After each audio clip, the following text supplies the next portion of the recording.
I made money by killing rats, earning $5 for every rat I hit. The rats gathered together, wanting to get revenge on me, but I slipped and fell straight into a pickle jar. It just so happened that the factory got shut down, and the pickle jar was sealed with a lid. No one knew I had fallen in. I was submerged just like that, and a full 100 years passed. When I woke up, to my surprise, two unfamiliar boys appeared before me. Essentially, the pickle brine preserved him perfectly.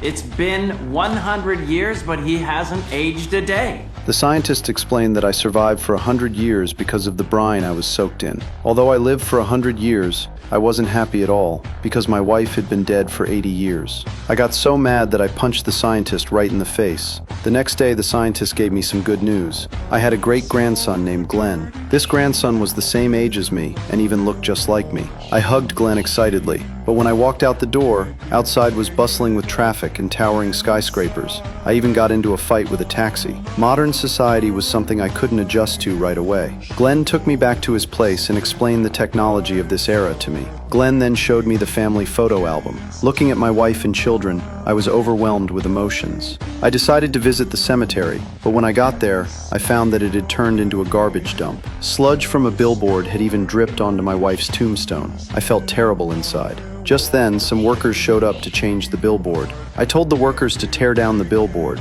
You will take down vanilla vodka,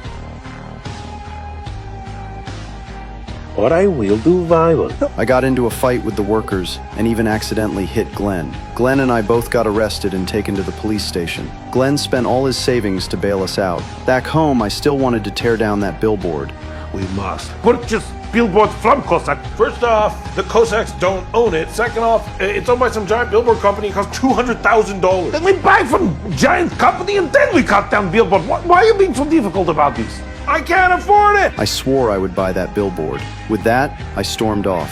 I had a century's worth of pickle-making expertise, but I had no money and couldn't afford ingredients, so I went to the garbage dump to scavenge. I found cucumbers and salt in the garbage dump. I also found some bottles at a recycling station. I cut the cucumbers into strips and put them in the bottles. Then I poured in the salt. Then I arranged the bottles neatly and waited for rainwater mixed with bird droppings to fill them up. I set up a street cart. My fragrant, additive-free pickled cucumbers unexpectedly became a hit with everyone. Reporters and internet influencers from all over came to interview me and check out my stand. I became an internet sensation overnight.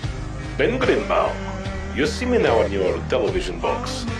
Well, I become huge success. Soon I buy that Cossack billboard and I prove you're stupid. Seeing me act so cocky made Glenn furious. He turned around and reported me to the health department. The health inspectors tracked me down. They said my pickles were all made from expired food and contained bird droppings. They shut down my pickle stand on the spot.